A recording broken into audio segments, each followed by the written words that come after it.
Bonjour les passionnés dans mon univers où la curiosité est une qualité. Alors si vous avez des questions, elles sont encouragées en direct ou en différé. Je suis contente aujourd'hui, me voilà de retour dans mon jardin après quelques jours parisiens. Et suite au live d'hier qui était avec des petits problèmes techniques, donc dans lequel, coucou Calvin, dans lequel j'ai été du coup perturbée sur la fin. Enfin, j'ai pu dire l'essentiel au début, puis même à la fin. J'ai eu des questions. Alors, j'ai pu noter quelques questions, peut-être pas toutes, parce qu'il y a eu entre 5-6 minutes où ça buguait, ou 6-7. Enfin, je l'ai mis dans les commentaires. Coucou Nadia.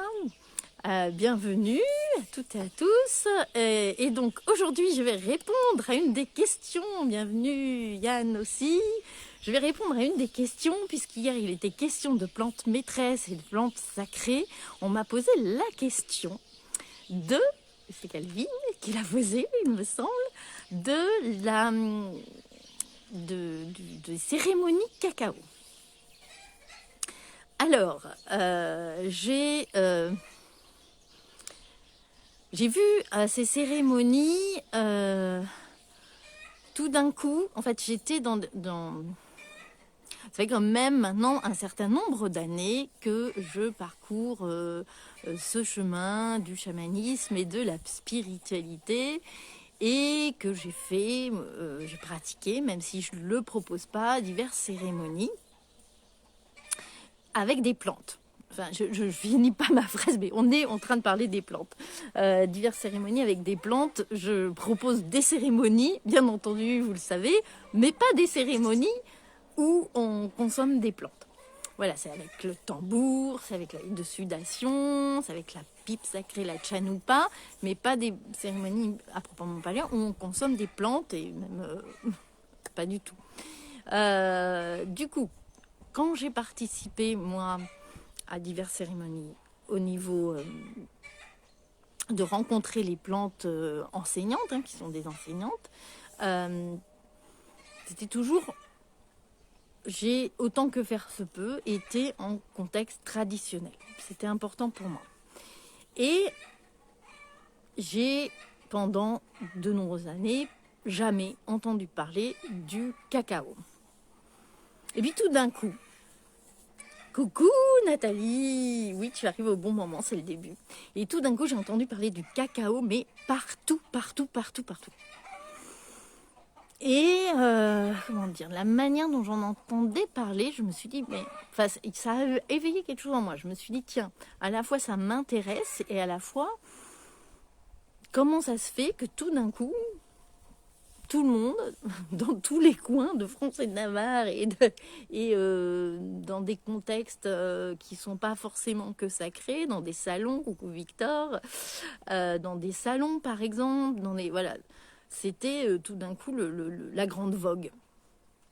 Donc à la fois, j'ai mon côté très suspicieux, ça paraît pas forcément, mais j'ai un côté, comme je vous le disais dans certains lives, je suis quelqu'un qui a été très longtemps agnostique, donc j'ai l'ouverture de me dire pourquoi pas, mais en même temps j'ai besoin de croire pour voir un petit peu, en tout cas au moins de ressentir, et c'est pour ça que je vous dis tout le temps, expérimentez, ne me croyez pas sur parole, entre autres. Pour ça, mais pas seulement, parce qu'il y a aussi plein de choses qui peuvent en découler.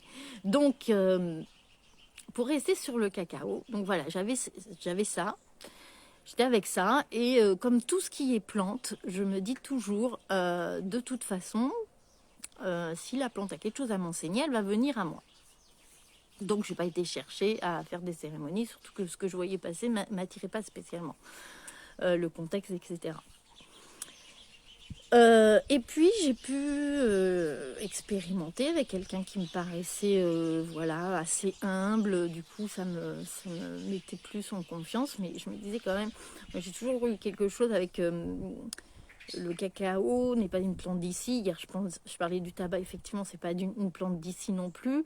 Mais voilà, moi, je l'utilise plutôt dans des cérémonies amérindiennes. Donc, voilà, bon. C'est Alors, j'ai plein de choses qui me viennent là. Il faut que je fasse le tri parce qu'il y a plein de choses il y a plein de fils qui se... Vous verrez, ça m'arrive souvent, ceux qui me connaissent. Donc, pour rester sur le cacao, j'ai expérimenté. J'ai trouvé ça chouette de se retrouver en cercle et de vivre. Il y avait de la danse intuitive, donc ça, de toute façon, ça ouvre le cœur, etc. Et puis, voilà, mais sans plus, on va dire. Oui, dur de faire le tri, oui, Yann, c'est sûr, tu me connais. Et donc, j'étais avec cette petite expérience à me dire, bon, c'est sympa, mais bon, qu'est-ce que ça apporte? Pourquoi c'est venu là? J'arrivais pas à savoir exactement. Et je me suis trouvée avec je vais vous donner j'ai mon mari qui s'entraîne à la flûte indienne, il profite du beau temps aussi. Je me suis trouvée, je sais pas si vous entendez, à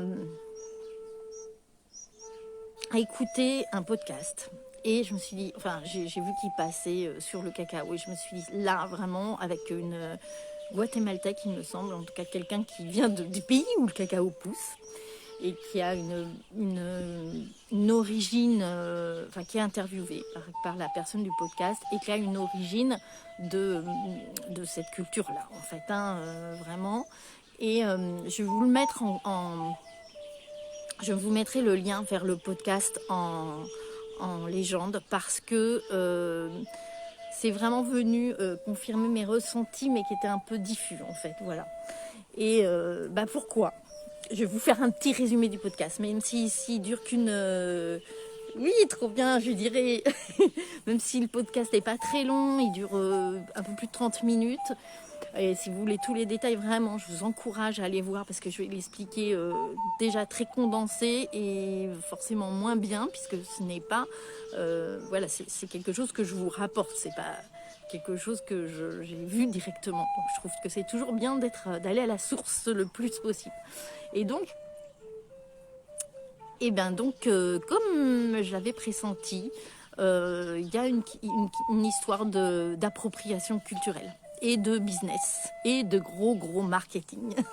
Voilà, pour le dire résumé, comme ça.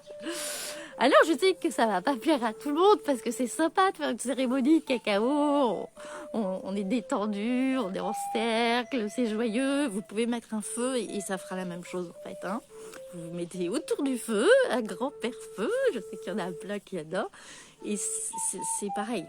Et ça va pas venir exploiter une culture qui n'est pas la nôtre en fait. Et il y a des cérémonies cacao, les Aztèques et tous ces peuples-là, je pense, y étaient reliés. Mais c'est pas dévoilé comme ça aux Occidentaux. Et surtout, tout ce qui nous vient, nous, dans notre manière de se procurer le cacao sacré, etc., c'est vraiment un business occidental. Voilà, pour la faire courte. Mais c'est pareil, ne me croyez pas sur pas. Allez voir, du coup, je vais vous mettre la référence dans les commentaires. Voilà, alors, c'est pas un côté de juger les gens qui le font, même si j'assume vraiment bien de juger s'il y a besoin. Je suis humaine et je peux assumer d'être dans le jugement. Là, c'est pas le cas. C'est que je peux comprendre. Alors, ça dépend des personnes, mais il y a des personnes pour qui ça va permettre de lancer un cercle et d'être et de vivre des choses. Je vous le dis presque dans tous mes lives, la médecine du cercle, pour moi, c'est précieux. Donc voilà, il y a ce côté-là. On est en recherche, nous les Occidentaux, de spiritualité. Donc il est facile de tomber dans des pièges marketing comme ça, en fait. C'est très facile. La personne qui a fait ce podcast, c'est quelqu'un qui a été, vous pouvez voir, elle fait un autre podcast où elle dit de où elle vient, et c'est très intéressant aussi.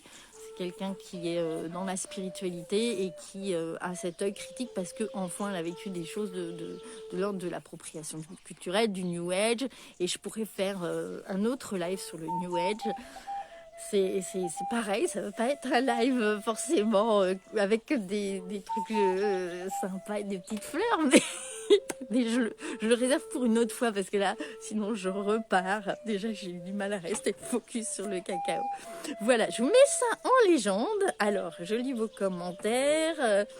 Nathalie me dit, même ressenti pour moi le côté commercial du cacao. Mais oui, complètement. Et c'est vraiment très, très bien expliqué dans ce podcast. Donc, je vous ai fait un tout petit résumé et je pense que vous aurez tout. Alors, je me disais, mon chien n'est pas là, il va pas m'embêter, mais si, il demande à sortir. Donc, en fait, c'est vraiment le gardien du timing des lives. Bon, je vous fais des gros bisous. Je vous souhaite une belle soirée. Moi, je suis contente d'être de retour chez moi, même si j'étais contente de voir ma fille à Paris. Et puis, je vous dis à demain.